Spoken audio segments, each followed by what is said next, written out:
Today I am Fulkumari.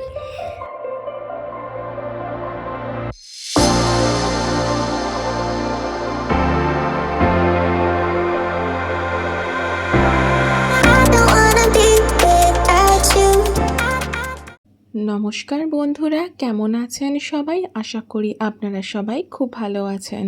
আগের ভিডিওতে আপনারা দেখেছেন আমরা বড় মাকে দর্শন করে বেরিয়ে পড়েছিলাম স্টেশনের দিকে, কিন্তু বাড়ি যাওয়ার উদ্দেশ্যে নয়।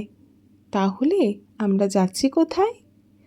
আমরা যাচ্ছি রানাঘাটের বুকে জেগে ওঠা ফ্লাওয়ার ভ্যালি চাপড়ায়। আমরা নৈহাটি স্টেশন থেকে রানাঘাট লোকাল ধরেছিলাম। রানাঘাটে নেমে সেখান থেকে টোটো ধরেছিলাম চাপড়ায় যাওয়ার জন্য।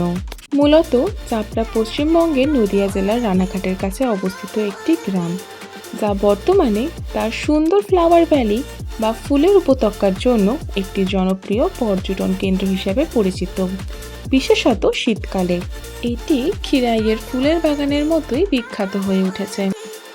আশপাশটা দেখুন, কত সুন্দর সবুজ পরিবেশ, দেখলেই মনটা ভরে যায়। যেতে যেতেই আমরা রজনীগন্ধা ফুলের বাগানও দেখতে পেলাম। আমাদের এদিকে তো এখন আর এত সবুজ সুন্দর পরিবেশ দেখাই যায় না।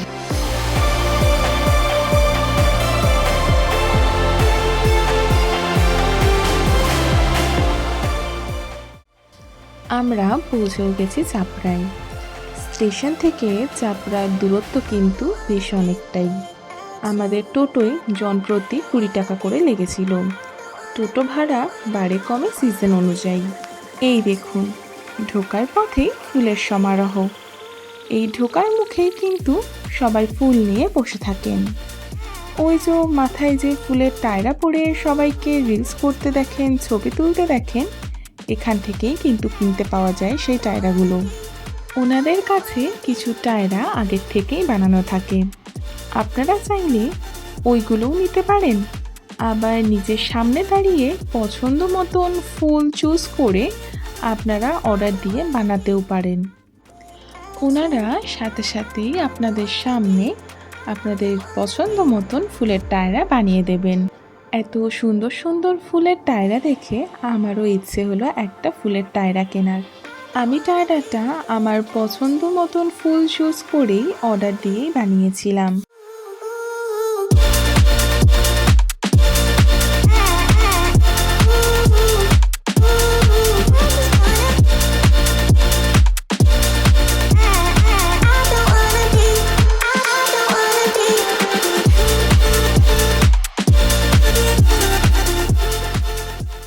এই হলো আমার ফুলের টায়রা, যেটা বানাতে উনি 60 টাকা নিয়েছেন। চলুন এবার ভেতরের দিকটা আপনাদের একটু ঘুরে দেখাই। ভেতরে ঢুকতেই প্রথমেই চোখে পড়ল সূর্যমুখীর বাগান। কি দারুণ লাগছে দেখুন। সূর্যমুখী আমার খুব পছন্দের একটি ফুল। তার এমন সুন্দর বাগান দেখে আমি তো পুরোই বাকরুদ্ধ। এই দিকটা ছিল রজনীগন্ধার ফুলের বাগান, আর তার ঠিক বিপরীতে রয়েছে গাঁদা ফুলের বাগান।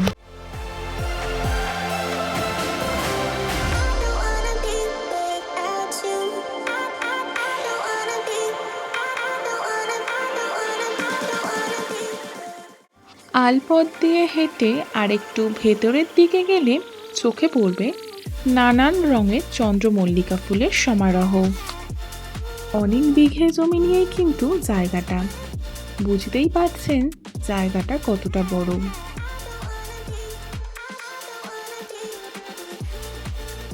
ওই দেখুন, ওই বাচ্চা মেয়েটিও ফুলের টায়রা কিনেছে। কি মিষ্টি লাগছে মেয়েটিকে দেখুন। চন্দ্রমল্লিকা ফুলের বাগানের পেছনের দিকটায় আলপথে একটুখানি ছাওয়া ছিল। এতটা পথ হেঁটে হেঁটে সবাই ক্লান্ত হয়ে ওখানেই বসে পড়ছিল। আর এখানেই ছিল সমস্যার গোড়া। এই চন্দ্রমল্লিকা ফুলের বাগানে অনেকেই কিন্তু ফুল ছিঁড়ছিল, পাতা ছিঁড়ছিল, গাছ তুলে নিচ্ছিল। বাগানের ভেতরে ঢোকা তো পুরোপুরিভাবেই নিষিদ্ধ ছিল, আর কোনো ধরনের ফুল ছেঁড়াও ছিল বারণ। আর ঠিকই তো বলুন, কেনই বা এরকমভাবে ফুল ছিঁড়বো, গাছ তুলবো আর পাতাই বা ছিঁড়ে ফেলবো? এদের তো এগুলো বিক্রিও করতে হবে। ওরা তো ফটো তুলতে বা রিলস করতে বারণ করছে না। এই সুন্দর পরিবেশ নষ্ট করবার কিন্তু কোনো মানেই হয় না। এইসবের জন্য কিন্তু এখানে জরিমানাও দিতে হতে পারে, কারণ এন্ট্রান্সেই বড় বড় করে লেখা রয়েছে কোনো ধরনের ফুল ছেঁড়া বা গাছ তোলা কিন্তু পুরোপুরিভাবে নিষিদ্ধ, আর যদি ধরা পড়েন তাহলে কিন্তু জরিমানা রয়েছে। তাই এদিকটায় ড্রোন চলছিল।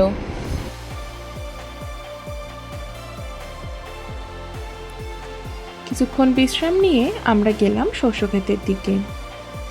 এই গোলাপের টায়রাটা মণিমা কিনেছিল, এটাও কিন্তু বেশ সুন্দর লাগছিল। মাইলের পর মাইল বিস্তৃত রঙিন গাঁদা, চন্দ্রমল্লিকা এবং আরও অনেক ফুলের ক্ষেত। চাপড়া এলাকাটি বহু বছর ধরেই বাণিজ্যিক ফুল উৎপাদনের কেন্দ্র। ইদানিং সোশ্যাল মিডিয়ায় ভাইরাল হলো। আজ আমি সেজেছি ফুলকুমারী। আমি একা নই, আর অনেকেই সেজেছে, দাঁড়ান দেখাই।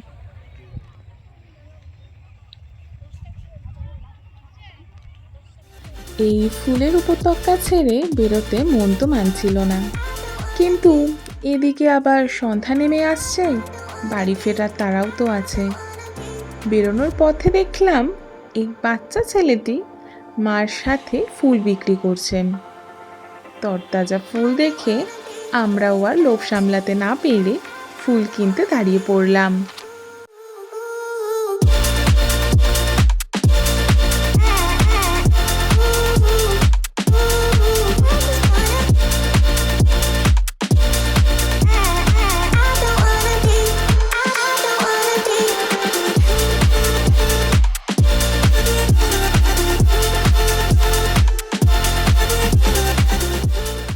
ক্যামেরা দেখে বাচ্চা ছেলেটি আবার টাটাও করে দিল।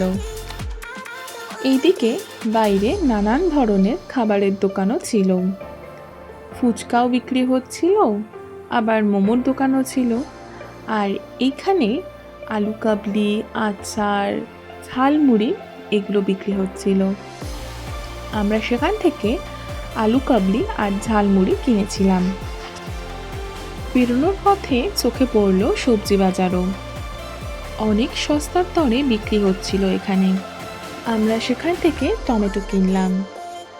এরপর বেরিয়ে পড়লাম আমরা টোটো করে বাড়ি যাওয়ার উদ্দেশ্যে।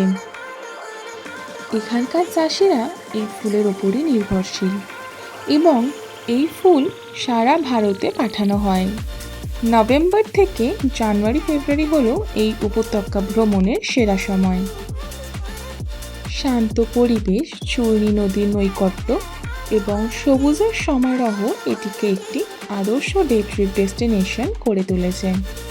প্রায়শই বাংলার দ্বিতীয় ফুলের উপত্যকা বলা হয় এটিকে। মোট কথা, চাপড়া এখন রানাঘাটের কাছে একটি মনোরম এবং রঙিন স্থান, যা প্রকৃতিপ্রেমী এবং ফটোগ্রাফারদের কাছে খুবই পছন্দের। আজকের ব্লগটি আমি এখানেই শেষ করলাম। দেখা হবে খুব শীঘ্রই আপনাদের সাথে আরেকটি নতুন ব্লগে। ভিডিওটি ভালো লাগলে অবশ্যই লাইক, শেয়ার অ্যান্ড সাবস্ক্রাইব করবেন। আজকের এই ভিডিওটি কেমন লাগলো কমেন্ট বক্সে জানাতে ভুলবেন না। আপনারা সবাই ভালো থাকুন, সুস্থ থাকুন, ভালোবেসে থাকুন।